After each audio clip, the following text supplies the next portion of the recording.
Hey guys, Ms. Marusik here, and in this video we're going to talk about Coulomb's law and periodic trends. Now we're going to be talking about the same periodic trends that you did back in pre-P chemistry, atomic radius, ionization energy, and electronegativity, except that now we're going to have to be able to explain why the trends are the way they are based off of atomic structure. So no more can we just say, hey, this element has a higher electronegativity because it's closer to fluorine. That doesn't work. I can't just use the periodic table to describe why that trend is the way that it is.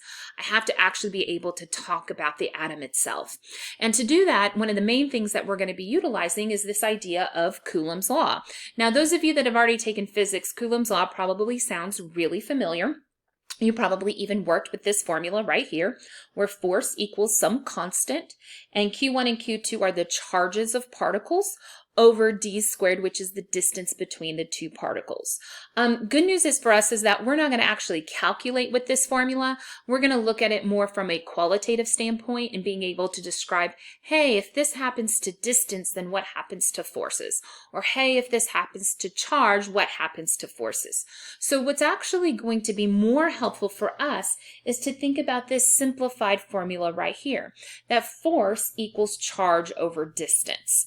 And when we think about it in terms of that simplified version, now we can very clearly see, hey, if I do this to charge, what happens to force? Okay, or hey, if I do this to distance, what happens to force? So to kind of talk about that for just a minute, it wants us to here kind of describe, hey, what would happen to forces if I change the magnitude of the charges? What kind of relationship exists between those? Well, let's think about that for a minute. If I increase the charge, if my Q increases, if that enumerator gets bigger, that would cause this force right here to get bigger as well. So F would increase. Now, anytime one thing goes up and the other thing goes up, we call that a direct relationship. So that means those are directly proportional to each other. On the flip side, if I make the distance go up, making that denominator bigger, dividing by a bigger number, would actually cause this force to get much smaller. So that means as distance goes up, force decreases. And so what that means is that those two are inversely proportional to each other. The farther those particles get from each other, the less attraction there is between them. Now, here's the hard part when we're talking about atoms. Obviously, within an atom, the distance is going to be kind of measured when we're doing, say, the distance between the nucleus and where our valence electrons are at.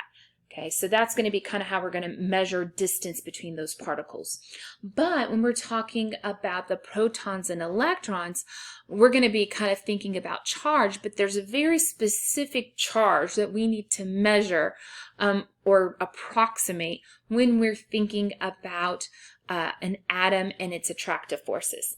And it is what is called effective nuclear charge. Now it says here we're going to be estimating or relating the charges of the particles in an atom by using effective nuclear charge, which by the way gets abbreviated with this ZEFF. You'll see that on the AP test sometimes. The Z represents charge. The EFF is referring to the fact that it's effective charge or effective nuclear charge.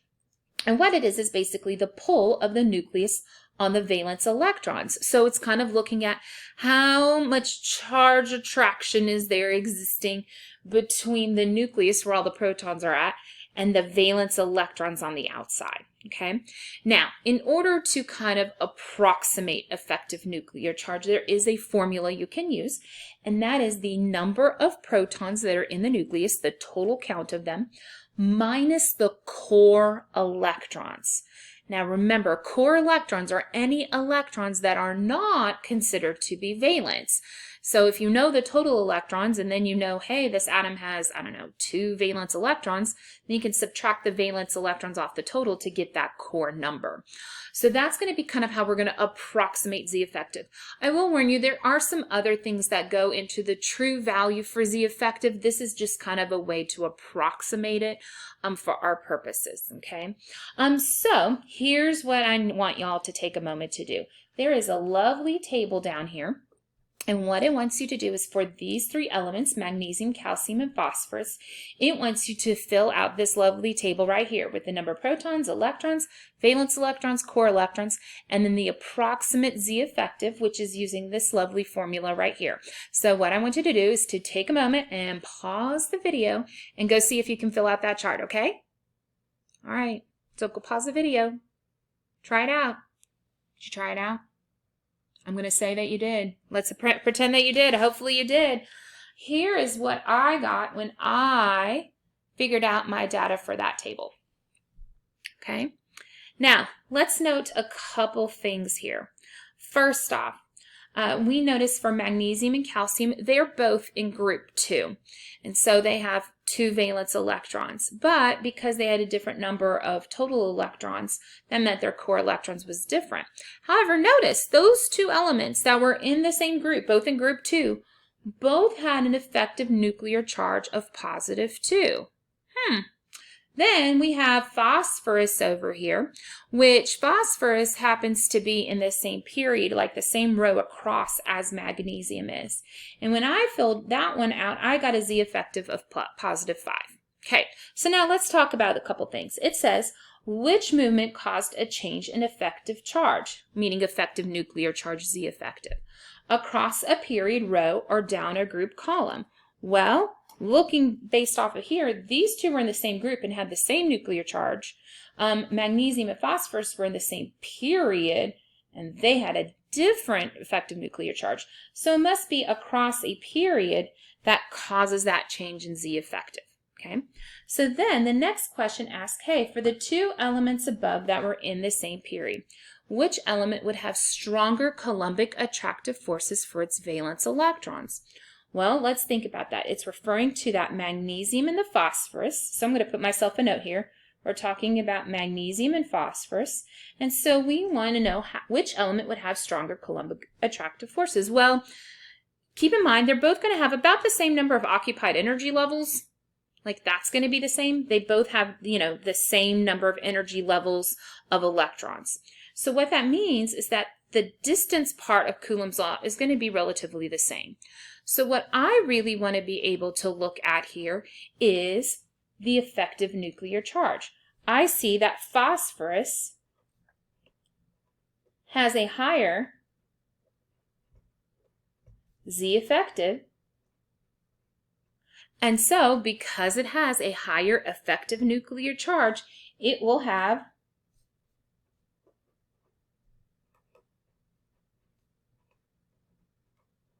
stronger forces.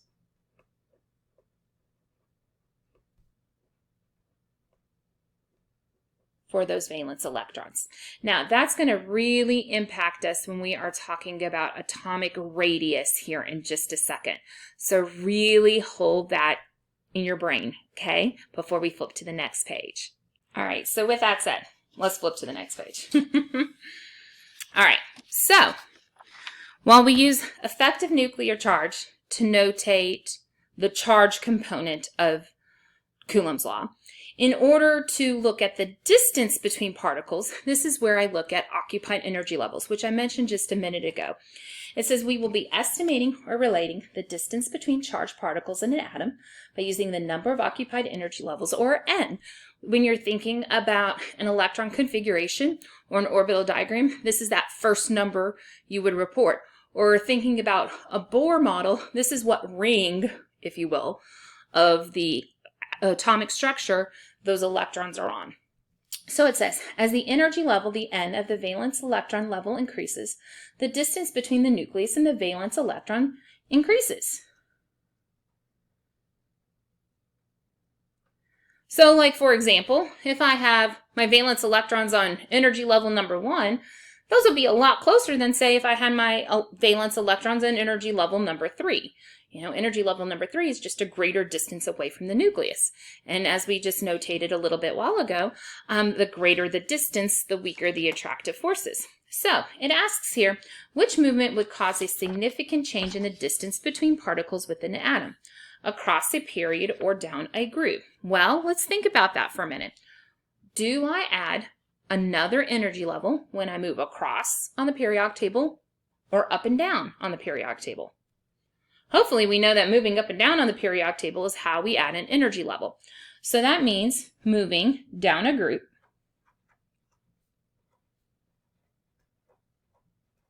would cause more significant change in distance. So now it asks, would this movement cause an increase or decrease in Coulombic attractive forces? Well, as we said a minute ago, as I move down a group, that adds more occupied energy levels.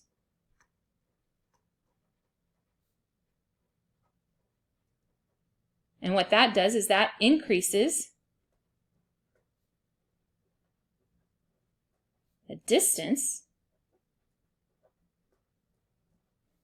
between the nucleus and valence electrons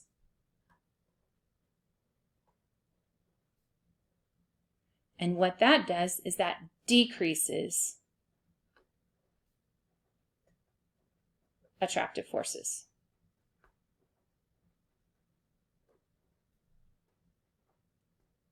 Now, I kind of want to point out something here. You're like, man, she really got wordy on that. Like, why did she put so many words? Well, it is because as I answer questions about this, all these trends and trying to justify my trends, these are the kinds of words and the kinds of statements I'm going to want to make to justify those trends. I'm going to need to state like, hey, if I'm comparing these two elements, did one or the other have more occupied energy levels? If that one had more occupied energy levels, that means I have increased distance between the nucleus and valence electrons. And if I have increased distance, what does that mean about the attractive forces? Those are the kind of connective words I want to use as I'm trying to justify these trends, okay? So with that said, let's talk about our three trends really quick. And like I said earlier, this might be a little bit of a review from pre-P, and that's okay. Never hurt anybody, right? So the first trend is atomic radius. And atomic radius is defined as half the distance between two nuclei, typically measured in picometers, which are really small, smaller than nanometers. So here is our official kind of definition of an atomic radius right here. So you can see it's the nucleus, and it's kind of to the edge of the electron cloud before we get to the other electron cloud next door to the next atom. And here's kind of a chart that shows for some of the elements our trend in atomic radius. And what you'll notice is that as I move down to this bottom left-hand corner, I start to get larger and larger in radius. However, what throws people off is when I'm moving across a period, notice how those are getting smaller as I work my way across as far as the radius is concerned. Now, here's what throws people off about this. If I actually think about a periodic table, most of us know that as I work my way across, that those atoms are getting bigger and bigger and bigger weight-wise. Their mass is getting larger. They have more protons and more neutrons and more electrons in them. Yet, the radius is getting smaller. So think about that for a minute. What could cause that radius to get smaller? Well, that means I've got to have increased attractive forces as I work my way across. And if I have increased attractive forces as I work my way across, there must be a reasoning behind that. So to kind of talk about that for a minute, it says, hey, helium has the smallest radius of any atom on the periodic table. We can see that he is only 31 picometers across. The next closest is hydrogen over here at 37. So it says, would helium have stronger or weaker Coulombic attractive forces than hydrogen? Well, to be smaller than hydrogen, it must have stronger forces if it's smaller. There's no other way for that to happen, okay? So then it says, hey, would the difference in forces in comparison to hydrogen be due to effective nuclear charge or due to occupied energy levels? Well, let's think about this for a minute. Hydrogen only has one electron, and it's in the first energy level. Helium has two electrons, but they're also both in the first energy level. I have, 1s1 and 1s2 here, right? So I haven't added an occupied energy level. We could say that helium and hydrogen both have one occupied energy level. So obviously, that can't be what's causing the difference in force. So if it's not distance causing the difference in force, then it must be something having to do with charge. And remember, when I'm talking about atoms, we're talking about effective nuclear charge, or Z effective. So let's think about that for a minute. Let's process through hydrogen for a moment. Hydrogen has 1 proton, okay, and no core electrons. No core electrons. Everything that it has, that 1 electron that it has, is a valence. And so what that means here is that the Z effective would be a positive 1 for hydrogen. But now let's talk about helium. Helium has 2 protons. And again, it has 2 electrons, but both of those are valence. They're on the outside. So again, we have 0 core electrons. So here, my Z effective is positive 2. So if helium has a larger Z effective, a higher effective nuclear charge, that would mean that it would be a reason why it would have a smaller radius and more attractive forces. So as I increase that Z effective, remember that is going to increase my attractive forces. Okay, so there it had nothing to do with energy levels. So that's why as I work my way across a period here, and we can see this for almost every period we look at, I always get smaller as I work my way across. The reason why is I'm not adding any more core electrons as I work my way across. I'm adding valence electrons, but not core electrons. But I am adding protons as I work my way across. So if I'm adding protons without adding core electrons, then that means I'm going to increase my Z effective as I work my way across a period, and I'll always get smaller as I go across. Even though mass-wise, it's getting heavier, okay? Radius-wise, it's getting smaller, but mass-wise, it's getting heavier. You could almost say like these are getting more dense as you work your way across. All right, by the way, it says, hey, which element on the periodic table has the largest atomic radius? You might be tempted just to look at this bad boy up here, but you got to be careful because that doesn't have all of the elements on it. So if I'm looking on here, obviously I increase in radius toward this lovely corner down here, which means francium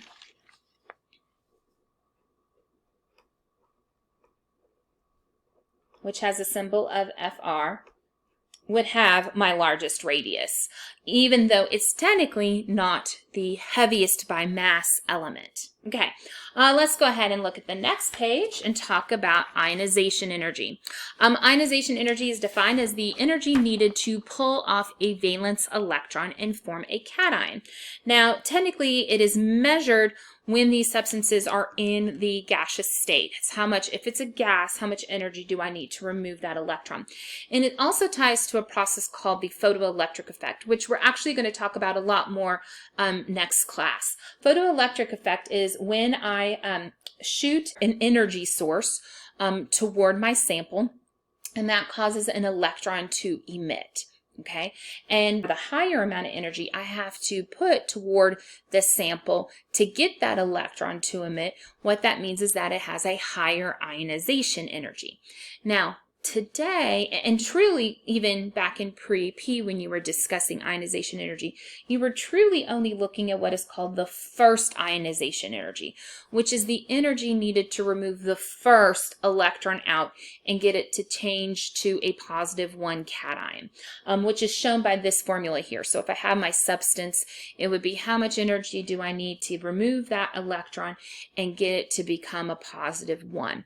Now, technically, there's a second ionization energy. So once I have the positive 1, how much energy do I need to shoot into it to get it to go to positive 2?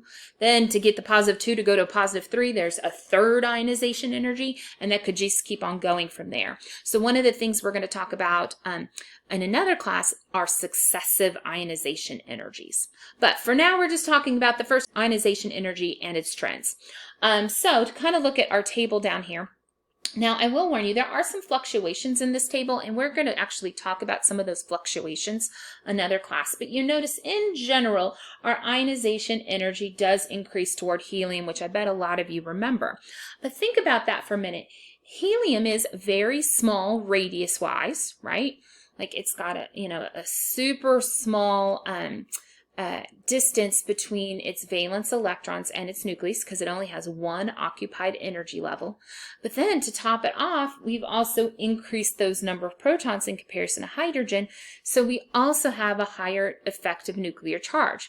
So because it has the highest effective nuclear charge out of the group 1, and it has the smallest distance when you're talking about anything else in this last group here, that is why it has the largest first ionization energy of any element on the periodic table. So it asks here, hey, which element on the periodic table has the largest first ionization energy? Well, as we just said, that's going to be helium. And as we just said, it is because it has strong Coulombic attractive forces.